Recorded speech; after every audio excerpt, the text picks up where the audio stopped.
Bien le bonjour à tous et bienvenue pour cette nouvelle vidéo sur la chaîne de votre contrôle parental. J'espère que vous allez bien. Aujourd'hui, j'ai l'immense plaisir de vous retrouver non pas pour un tuto, comme vous avez l'habitude de le voir sur cette chaîne, mais pour une vidéo bien plus globale que ça, c'est-à-dire que nous allons prendre les commentaires qui reviennent le plus souvent avec des questions et nous allons y répondre dans cette vidéo-là. Donc j'espère sincèrement répondre aux questions qui vous traversent peut-être l'esprit à l'heure actuelle, et si vous avez peut-être d'autres questions encore, n'hésitez pas simplement à nous le dire dans l'espace commentaire de la vidéo, et il y aura peut-être une deuxième édition de ce genre de concept, donc franchement n'hésitez absolument pas. Désormais on commence tout de suite à rentrer dans les réponses à vos questions. Allez, c'est parti.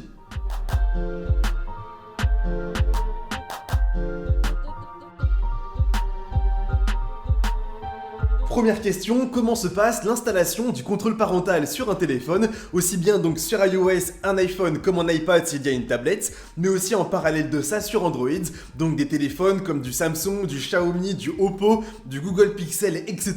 Vraiment le tout est extrêmement simple, mais l'installation sera complètement différente entre les deux systèmes d'exploitation.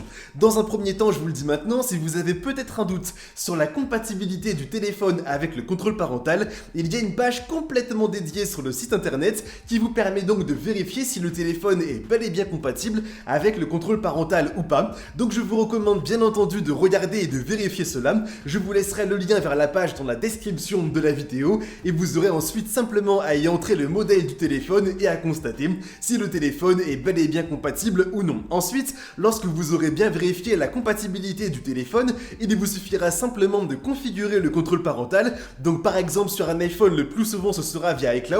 Et le compte iCloud, comme vous le savez peut-être ou non, il est directement relié à de très nombreux services, comme notamment les SMS, les emails, les photos, les vidéos, l'agenda et bien d'autres choses. Donc petite mise en situation, si vous donnez un téléphone à votre enfant, vous aurez simplement à configurer en amont le compte iCloud dessus et ensuite à bien y entrer le compte iCloud sur le site du contrôle parental, et de cette manière vous aurez un accès global à toutes les informations directement reliées au compte iCloud, et honnêtement elles sont extrêmement nombreuses. Et en parallèle de ça sur Android, vous aurez simplement à bien suivre toutes les étapes lorsque vous aurez bien un compte et que vous chercherez donc à configurer un nouvel appareil. Ça peut être notamment le fait d'obtenir un APK officiel du contrôle parental qui va se mettre sur le téléphone. Je vous rassure maintenant, il ne sera pas visible aux yeux de votre enfant. Et ensuite, lorsque tout sera bien terminé, vous aurez quelques étapes de vérification et vous allez bel et bien constater que le tout apparaîtra directement sur le contrôle parental lorsque vous l'aurez configuré. C'est extrêmement simple, mais aussi si jamais vous le souhaitez, on a fait des tutos dédiés sur la chaîne, aussi bien sur iPhone et sur Android, pour configurer le contrôle parental, donc vraiment n'hésitez pas à les regarder, ils seront également dans la description de la vidéo.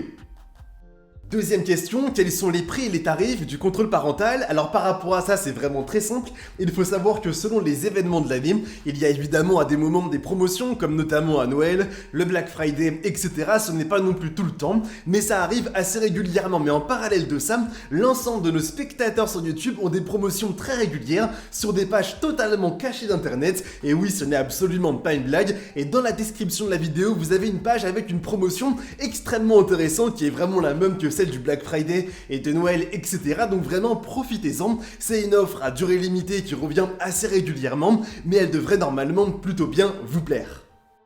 Et enfin, pour terminer, troisième question, qu'est-ce que nous avons avec le contrôle parental une fois qu'il a bien été configuré? Alors je vous le dis maintenant, selon iOS et Android, ce sera différent. Sur iOS, vous aurez l'ensemble des services connectés à iCloud, comme notamment les messages, mais aussi les photos, les vidéos et bien d'autres. Et en parallèle de ça sur Android, vous aurez vraiment l'intégralité du téléphone et des activités, comme notamment les messages envoyés par SMS, mais aussi sur Facebook, WhatsApp, Instagram, Snapchat et bien d'autres services, ainsi que les photos et les vidéos envoyées et reçues, l'historique de position géographique, la position géographique en temps réel, l'historique de navigation sur internet et bien d'autres choses. Vraiment n'hésitez pas à aller regarder tout ça, il y a pas mal d'informations sur la page où il y a la promotion que j'ai pu évoquer juste avant, donc franchement n'hésitez pas à aller faire un tour sur cette page. J'espère désormais que la vidéo en ma compagnie vous aura plu. Si vous avez d'autres questions, n'hésitez pas simplement à nous les poser dans l'espace commentaire de la vidéo et on fera peut-être très prochainement une deuxième édition avec toutes les nouvelles questions qui seront apparues dans les commentaires. Désormais, si la vidéo vous a plu, n'oubliez pas de laisser un maximum de pouces bleus, de vous abonner pour ne pas rater toutes les prochaines vidéos et désormais, on se dit à très bientôt. Allez, bye tout le monde!